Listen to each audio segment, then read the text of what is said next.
In 1968, the top salesman at an industrial supply company in Kansas City closed the largest account in the firm's history across a diner table on a handshake, no contract, no lawyers, no signature of any kind.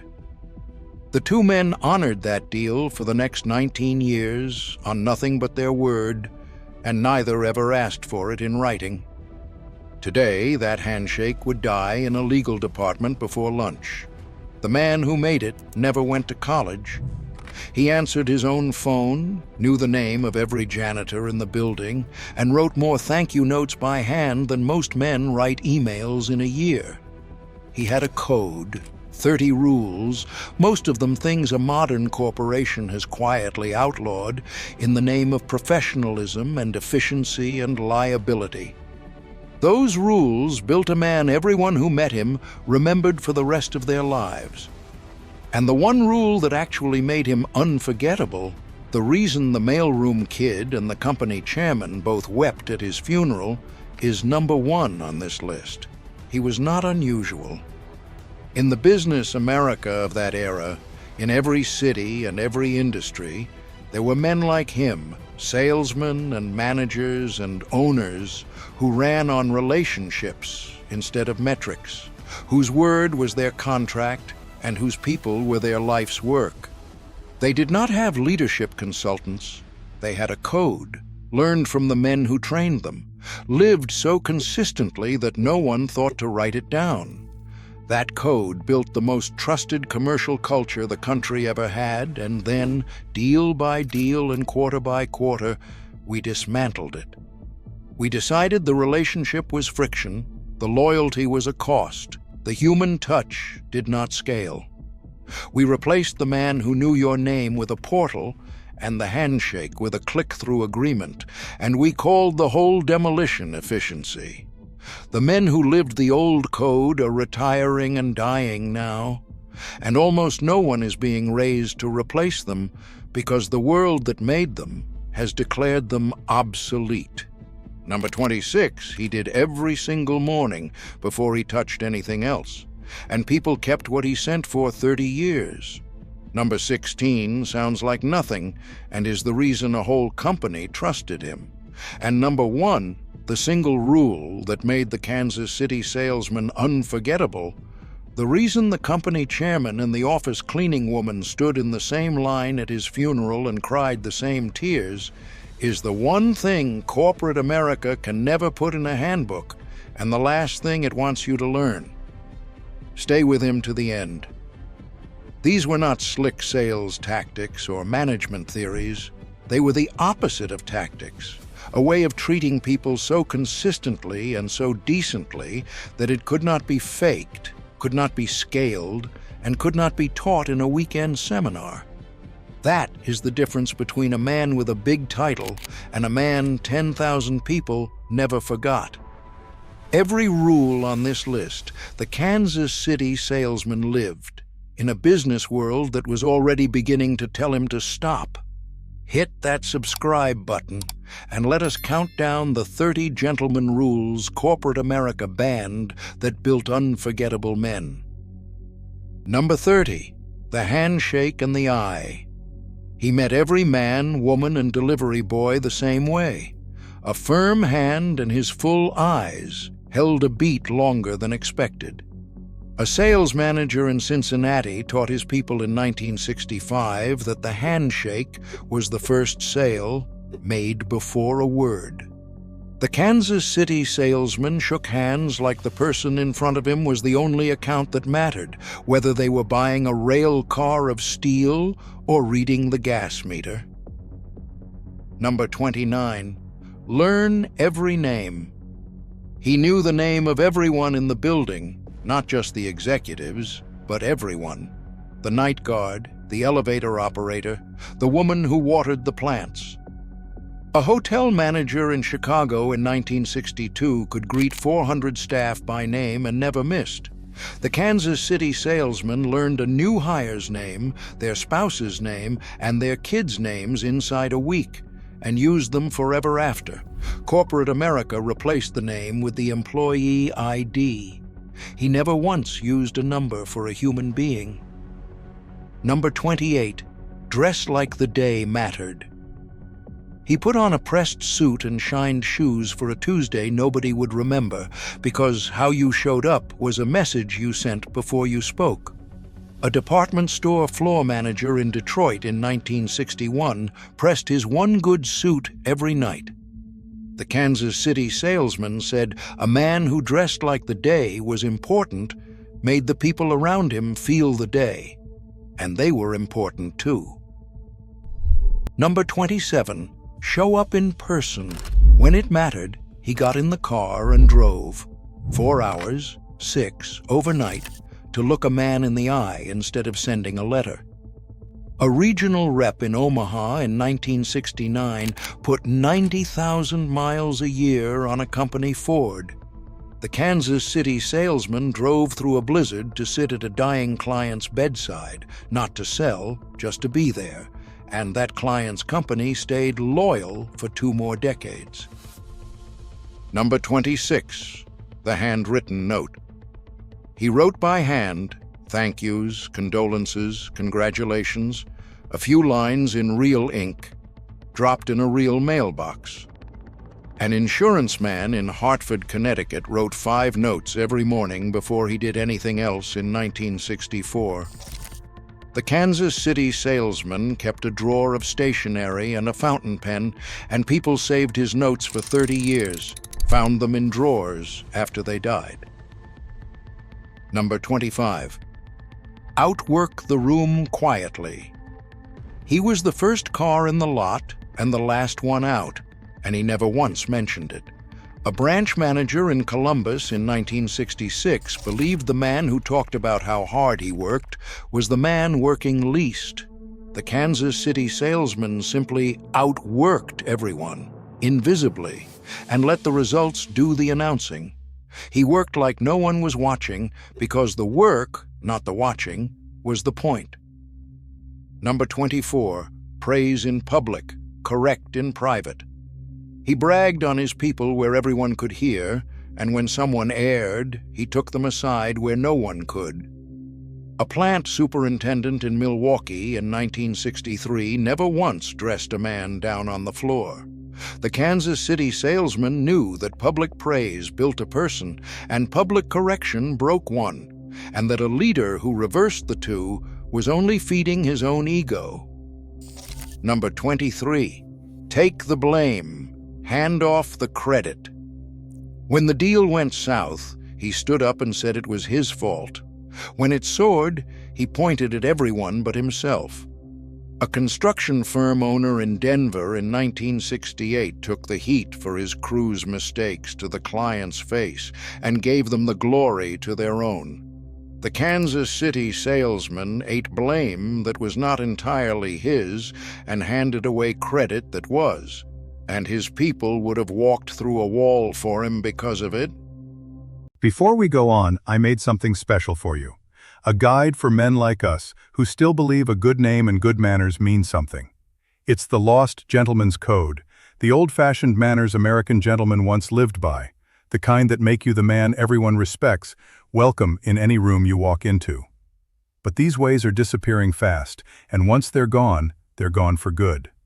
I've put together 2 books for you, plus a free bonus. Don't spend another year being the man people overlook. Scan the QR code on screen or click the link below. Go ahead, I'll wait. Number 22.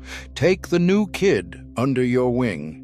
He picked out the greenest, most terrified new hire and quietly made himself that kid's protector, teacher, and advocate. No one asked him to. An accounting firm partner in St. Louis in 1965 took a raw clerk and turned him into a partner over 10 years.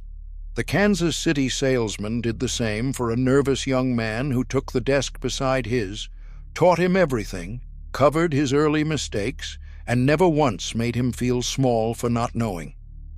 Here is the trade we made, laid plain.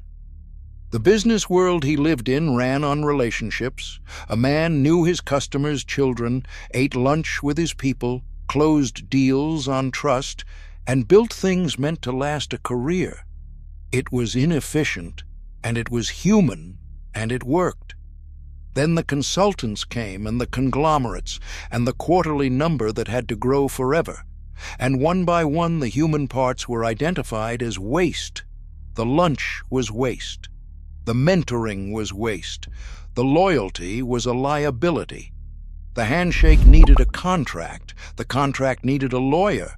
The relationship became a transaction, and the transaction moved to a screen.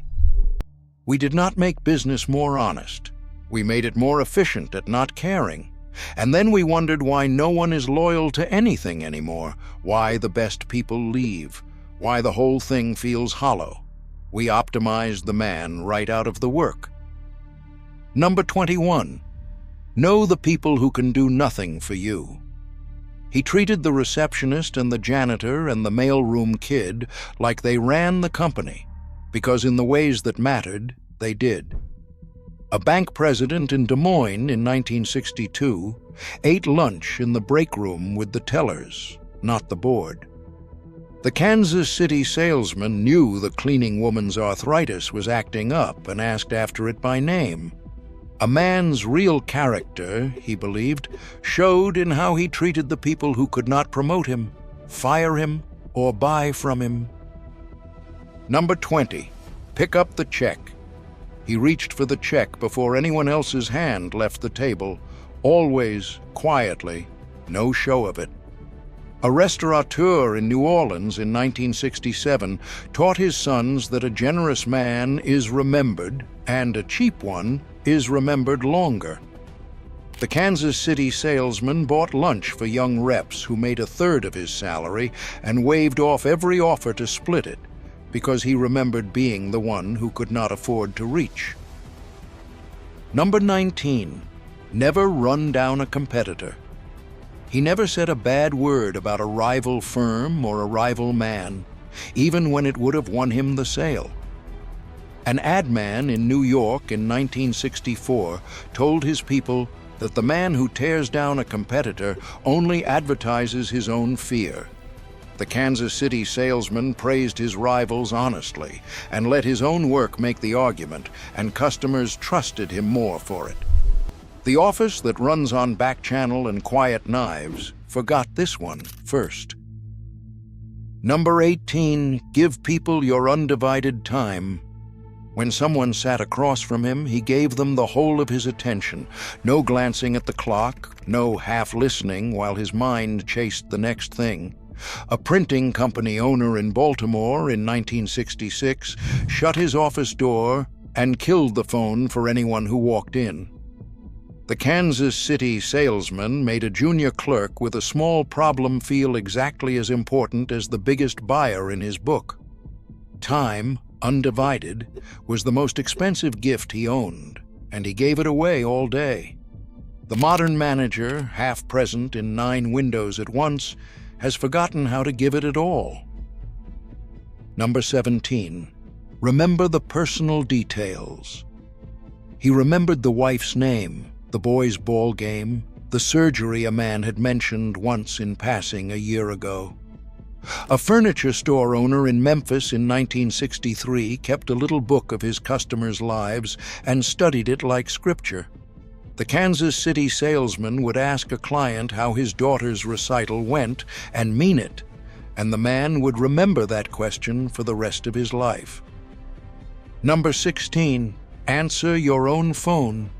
He answered his own telephone on the second ring, in his own voice, no screen of secretaries, no menu of options, no wall between him and the people who needed him. A newspaper publisher in Louisville in 1965 gave out his direct line to anyone who asked. The Kansas City salesman believed a man too important to answer his own phone had become too important to be any good. Number 15. Loyalty runs both ways. He defended his people to the men above him and took the heat meant for them onto his own back. A plant manager in Pittsburgh in 1970 stood between his crew and a hostile head office more than once, and it cost him promotions he never mentioned. The Kansas City salesman told the front office that any discipline for his team's mistake would come through him first.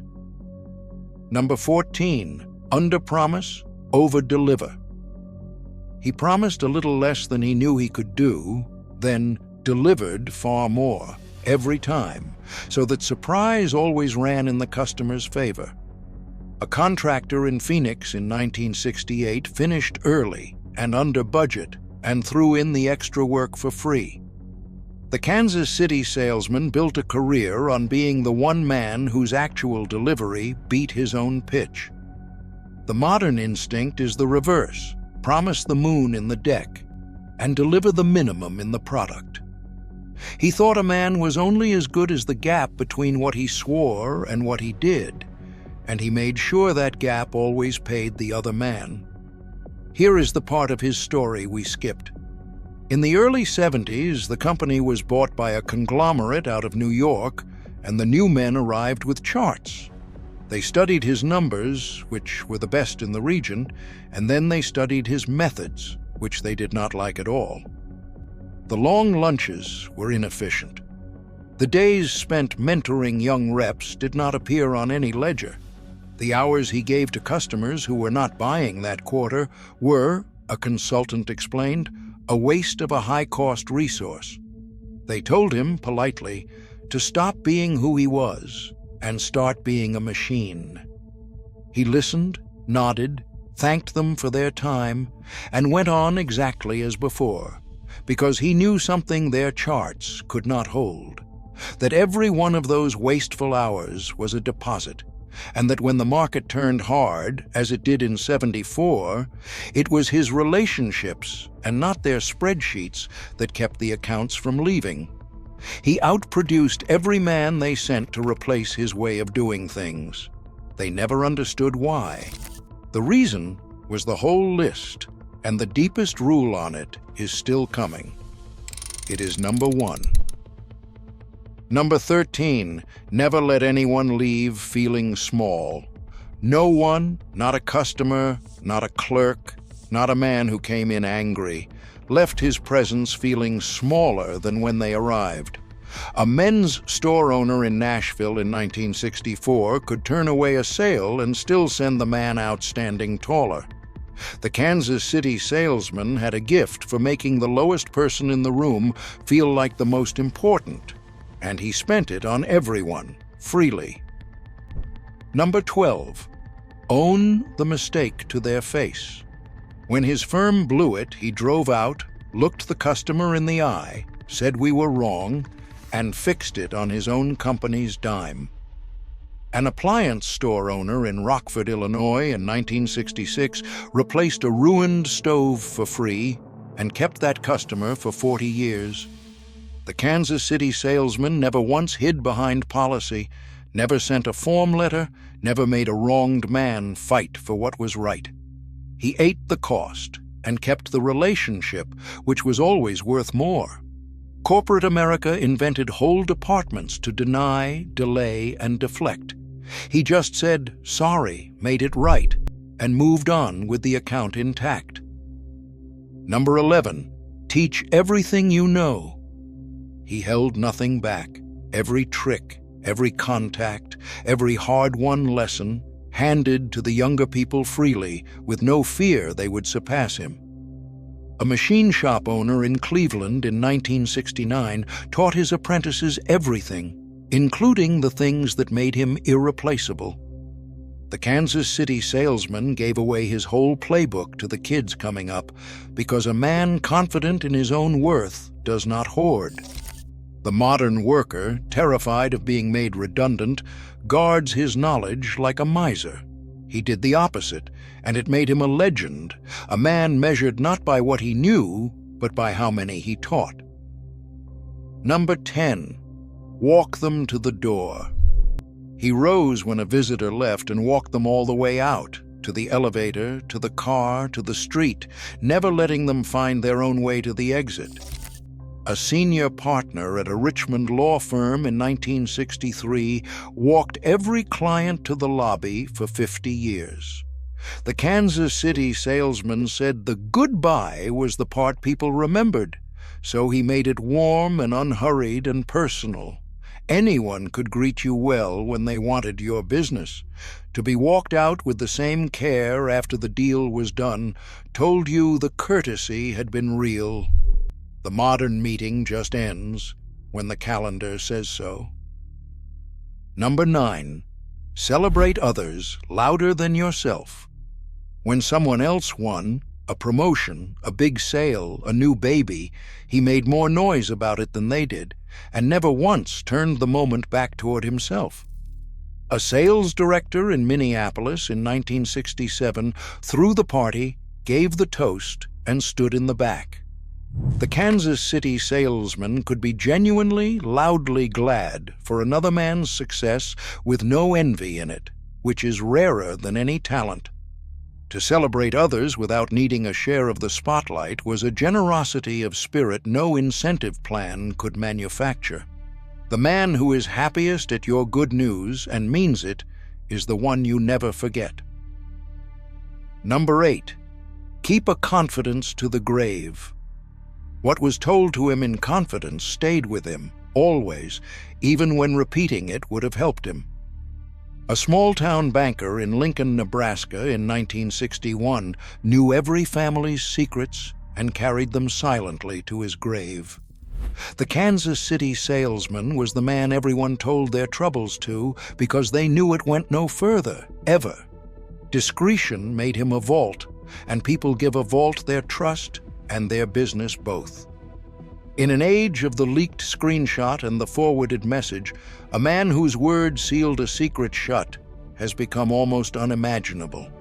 He was that man, to everyone, for a lifetime. Number 7. Be the same man everywhere. He was the identical man on Friday night that he was on Monday morning, the same at the bar as in the boardroom, the same when the big client watched as when no one did. A district manager in Indianapolis in 1968 had no separate faces for separate rooms. The Kansas City salesman could not be caught out because there was nothing to catch. The private man and the public man were one. Integrity, in the old sense, meant integrated, all of a piece, no seams. A man you could not surprise into being someone worse was a man you could build a life or a company around. He was that solid, all the way through. Here is what nobody in a corner office will say out loud. None of these rules were banned by law. They were banned by culture, squeezed out, one by one, by a business world that decided the human being was the least efficient part of the enterprise. We did not outlaw the handwritten note. We just made a man feel foolish for taking the time. We did not forbid mentorship. We just stopped rewarding it and started measuring everything else. We took the man who knew everyone's name and the man who answered his own phone and the man who drove through the night to sit with a dying client, and we told them gently that this did not scale. And they were right and we were wrong. And now we work in glass towers and spare bedrooms among people we do not know, for companies that would replace us by Friday, wondering where the loyalty went and why no one is unforgettable anymore. We banned the very things that made them so, on purpose, for a number. Number 6, do the work no one will see. He stuffed his own envelopes, swept his own corner of the floor, and did the tedious, unglamorous chores that were technically beneath a man of his rank, because the work needed doing. A company founder in Akron in 1965 was famous for being found in the mailroom at midnight during a rush, sleeves up. The Kansas City salesman never once said a task was beneath him. To be too important for humble work was, he thought, the first symptom of a man on his way to being useless. The willingness to do the invisible, thankless job was the truest sign a man's ego had not yet eaten him alive. Number 5, Never pull rank. He never once made a person feel his title, never said, "Do you know who I am?" Never leaned on his position to win a point his argument could not. A shipping company owner in Norfolk, Virginia in 1966 had more power than anyone in the room and used it least. The Kansas City salesman could have thrown his weight around and simply refused to, treating a first-week clerk's opinion with the same weight as a vice president's. Authority worn lightly commanded more than authority thrown around ever could. The man who has to remind you of his rank is telling you it is the only thing he has. He never needed the reminder. Number 4, say the hard, true thing. When a man needed to hear something difficult, he said it to his face, kindly but plainly, rather than smiling and saying it behind his back. A factory owner in Grand Rapids in 1964 let a man go honestly, told him exactly why, and helped him find the next job the same week. The Kansas City salesman would tell you the truth you did not want to hear, which is the most valuable and least common thing a colleague can offer.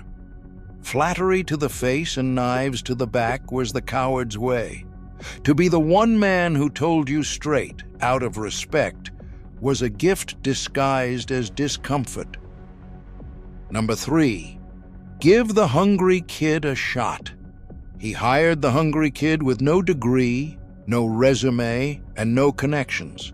The one every algorithm would reject because he could see something a form could not. A grocery chain founder in Charlotte in 1962 built an empire on people he took a chance on when no one else would. The Kansas City salesman gave a dozen nobodies their first real break, and half of them became somebody because one man decided to bet on them. To open a door for a young person with nothing but drive was to pay forward the chance someone once took on him. The modern filter screens those kids out before a human ever sees them. He looked for them on purpose. Number 2, keep your word when the fine print would let you off. He honored the spirit of a deal even when the letter of it would have let him walk away richer. A lumberyard owner in Spokane in 1965 ate a brutal loss on a handshake agreement no court would have enforced because he had given his word. The Kansas City salesman held every promise as though it were carved in stone, contract or no contract, and that was exactly why men would deal with him on nothing but a handshake in the first place. His word was the whole security. Corporate America replaced the man's word with 40 pages of fine print, and something priceless was lost in the translation: the knowledge that a promise, once given, was simply kept. Number 1, he treated everyone exactly the same. He treated the company chairman and the man who emptied his wastebasket exactly the same, the identical warmth, the identical respect, the identical full attention. That is the whole of it. There were no big people and no little people in his world. There was just people, and every one of them got the same man. The mailroom kid he greeted by name each morning grew up to run a division and swore it was because one important man had made him feel, at 17, that he already mattered. The young rep he took under his wing gave the eulogy, and when they buried him, the chairman of the company and the woman who had cleaned his office for 20 years stood in the same line to pay their respects, and both of them cried because both had lost the same thing, a man who had looked at them exactly the same way. Every other rule on this list was only this one wearing a suit. That is the rule corporate America could never allow because it cannot be measured, scaled, put in a handbook, or taught in a seminar. It can only be lived by a man who genuinely believes that no human being outranks another in the ways that count. Not the handshake, not the note. This. None of these 30 rules required an MBA, a title, or a corner office. They required a man who had decided that how he treated people was the actual product, and everything else was just commerce. The generation of businessmen who came up before the consultants understood something. We have spent decades unlearning that a career is not a series of transactions, but a long accumulation of how you made people feel, and that the man remembered longest is not the one who closed the most, but the one who cared the most, out loud, on purpose, to everyone. We called their way inefficient. We optimized it away. We built a leaner, faster, colder machine and staffed it with people no one will remember and no one will mourn. The unforgettable men are mostly gone now, and we did not lose them to time. We traded them for a number. But the code is not patented and not extinct. It waits in every person willing to answer their own phone, learn the janitor's name, keep their word without a contract, and treat the chairman and the cleaner exactly the same, waiting for someone willing to be unforgettable in a world that has forgotten how.